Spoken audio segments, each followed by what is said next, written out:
파일럿을 꿈꾸게 되신 계기가 있나요? 공항에서 일하고 싶었어요. 찾아보고 하니까 제가 원하는 급여가 안 맞는 거예요. 그럼 뭐 한 줄로 말하면 돈 때문에 하신 거예요?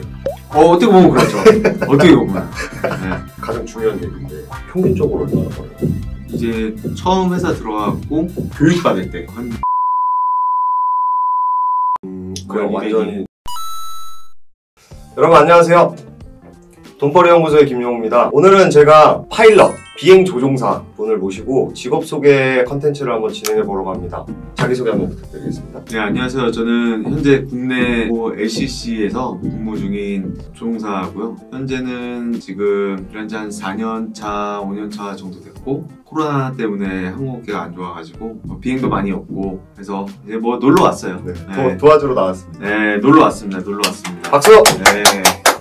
LCC가 뭐의 약자야? 로우 코스트 캐리어라고 이제 저비용 항공사, 우리나라에는 풀 서비스 캐리어라고 FSC, 대한항공, 아시아나. 로우 코스트 캐리어로는 대표적으로 뭐 제주항공, 티웨이 여러 이제 로우 코스트 캐리어가 있죠. LCC 항공사들이. 그럼 우리가 흔히 말하는 저가 항공사를 LCC라고 하는 거예요? 네. 대한항공, 아시아나 이 두 항공사, 우리 국적기로는 풀서비스 항공사를 풀서비스 캐리어? 네. 처음 알았네요. 네. 파일럿을 꿈꾸게 되신 계기가 있나요? 저는 미국에서 이제 고등학교를 다녔었는데 이 미국은 워낙 광활하게 넓다 보니까 우리나라처럼 이제 버스나 기차로 이동하기 쉽지가 않아요. 그래갖고 여행을 다닐 때나 다른 지역에 있는 친구를 만나러 갈 때 그럴 때마다 자주 항공사를 이용을 했는데 공항에 갈 때마다 기분이 너무 좋은 거예요. 처음에는 공항에서 일하고 싶었어요. 공항공사? 뭐 공항공사도 있고 그 당시에는 이제 공항에 어떤 직업들이 있는지 잘 몰랐어가지고 서치를 했죠. 다양한 직업군들을 알아보고 찾아보고 하니까 제가 원하는 급여가 안 맞는 거예요.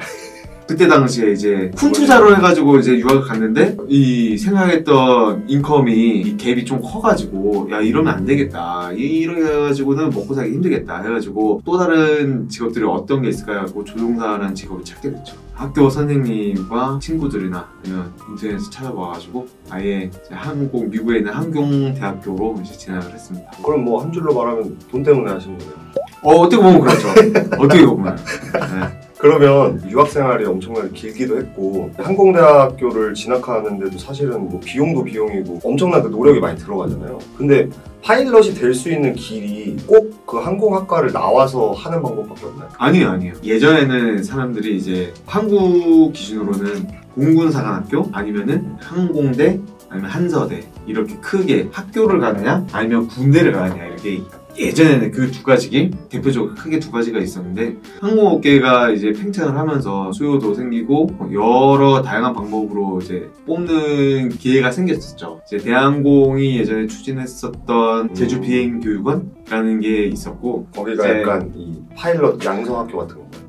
대한항공이 진행을 하는 직접 운영하는 예전에 대한항공이 직접 운영인지 확실히는 잘 모르겠는데 그런 프로그램이 있었다고 해요. 이제 꼭 항공학과를 안 나와도 이제 다른 일반 대학교 나오고 일반 과를 나와도 대학교 졸업을 하고 지원을 해가지고 어느 정도 성적이 되고 면접 통과하고 필기 같은 이런 이 스크리닝을 끝나고 나면은 통과가 돼서 합격이 되면은 이제 대한항공에서 미국이었던 걸로 기억하는데 그게 처음에 제주도로 교육을 보내고 조종사 양성하는 프로그램이 있었고 또 똑같이 이제 아시아나도 비슷하게 그런 프로그램이 있어가지고 합격된 선발된 인원들을 미국으로 보내가지고 이제 조종사 양성을 시키는 거죠.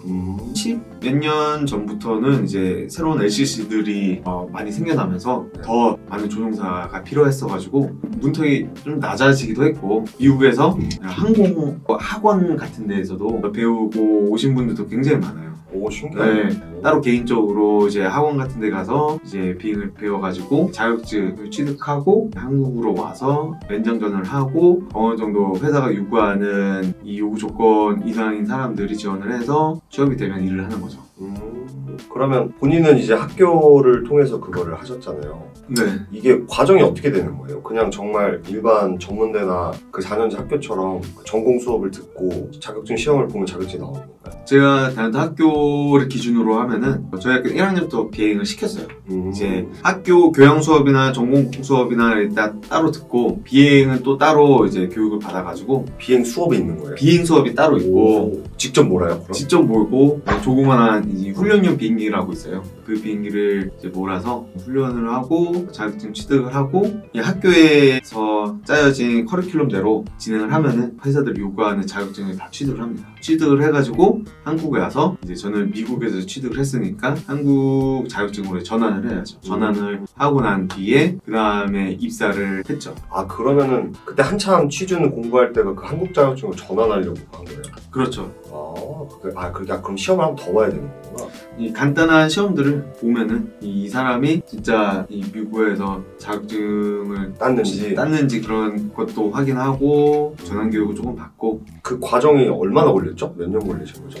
저는 미국에서 대학교 4년 동안 이제 학교를 다니면서 비행을 하고 이제 끝나가지고 교육해가지고 전환 교육은 그렇게 길지가 않아요. 한국에서 기간마다 조금 다르긴 한데 대부분 한두 달 이내인 걸로 알고 있습니다. 그러면 네, 전화한 지가 꽤 돼가지고 지금 헷갈리세요? 네, 전화한 지가 꽤 돼서 이게 지금 현재는 얼마나 기간인지 모르겠는데 이제 각 그 기간마다 커리큘럼이 조금씩 다르다 보니까 기간이 조금 차이 날 수가 있습니다. 그러면은 그 10년의 유학 중에 어쨌든 고등학교 빼고 그 항공대학교 교육하고 전환교육까지 하면은 그 대략 한 4년에서 5년 정도 걸리는 거예요. 그렇죠. 그 안에 약간 그 운전면허 시험 딸 때는 그 도로주행 시간 채워야 되잖아요. 그런 것도 있어요? 네. 졸업을 할 수 있는 조건이 있습니다. 운항학과 학생으로 졸업을 하려면은 최소 조건이 뭐 비행시간 몇 시간 이상이어야 되고 사업용 자격증이라든가 특정 자격증까지 다 취득을 해야 졸업을 시켜줘요. 네. 갑자기 든 생각이고 처음에 이제 가서 비행 연습한다고 훈련 비행 몰면 사실은 비행기를 몰아본 적 없는 사람들이 모는 거잖아요. 그쵸. 사고 왔네요. 옆에는 교관이 타 있어가지고 네. 운전 그거 하는 것처럼 배울 때는 항상 교관이랑 같이 비행을 하고 가끔 중간중간마다 이 솔로 비행이라고 혼자 비행할 수 있는 과목이 존재합니다. 과목? 그 시간을 주는구나. 연습 시간을. 네. 그럼 그 맨날 싸이월드에 올리시던 그 비행기 안에 찍을 때 솔로 그 시간에 올리시는 거예요? 그쵸. 혼자 있을 때, 교관 없을 때. 원래 이렇게, 비행기에서, 사진 찍는 행동은 조금 위험할 수 있긴 하지만. 범법자네요, 범법자. 범법을 일으킨 건 아니고. 목 타시나 봐요? 이게 불법은 아닙니다. 불법은 아닌 거고요. 위험할 수 있다. 위험할 수도 있다. 그럼 아까 말해줬던 그 파일럿이 될 수 있는 길이 군 아니면 학교 사서교육원. 그러면 지금 뭐 동기분들 거의 다 파일럿일 거 아니에요? 동기는 다 파일럿이죠. 100% 동기는 다 파일럿이죠. 네. 그럼 그 회사에서 일하실 때 비율이 어떻게 돼요? 학교에서 오신 분, 군에서 오신 분. 운항학과를 졸업해가지고 왔던 동기는 저 포함해서 총 11명 중에 한 3명이었어요. 나머지 또 한 넷은 이제 군 출신 형님들 이제 군대에서 꽤 오래 계시다가 와서 이제 비행을 하시는 분들이고, 나머지는 이제 개인적으로 가서 대학교 졸업하고 이제 따로 가서 배우신 분들도 있고, 몇몇 분들은 일을 하다가 퇴직하고 따로 이제 미국 가고 나오시고. 네. 그럼 비율이 다양하게 있네요. 다양합니다. 그럼 만약에 파일럿이 되는 길을 다시 고르라면 어느 걸 고르실 거예요? 저는 지금 생각하면은 물론 대학교 때 기억도 좋긴 한데 다른 학교에 진학을 해가지고 다른 과도 다른 공부도 좀 해보고, 그런 다음에 따로 비행을 전공하고 싶으면은 사설 교육원에 가고 비행을 배웠어도 뭐 충분히 가능성이 있지 않았나. 꼭 괜찮습니다. 꼭 학교가 아니더라도 괜찮습니다. 네. 그렇게 취업하신 분들이 많아가지고. 그러면 가장 중요한 얘기인데, 아까 어쨌든 이 선택하신 이유도 그 인컴적인 부분이 있었다고 했잖아요. 파일럿 분들이 워낙 그 고액연봉자라는 거는 다들 익히 들어서 알고 있지만 평균적으로 얼마나 벌어요? 이제 처음 회사 들어가고 이 비행을 시작하기 전 교육받을 때 그렇게 많지가 않아요. 그때 당시 한 200이 좀 안 됐었던 것 같아요. 그냥 완전히 그냥 네. 사회초년생분들 월급 정도. 그렇죠. 네. 그렇게 받다가 이 비행 교육을 받을 거 아니에요. 지상 교육도 받고 이제 시뮬레이터 교육도 받고 그 이후에 비행 교육을 받는데, 비행 교육 받을 때부터 좀 많이 들어오죠. 얼마씩 들어와요? 그때 교육 받을 때만 해도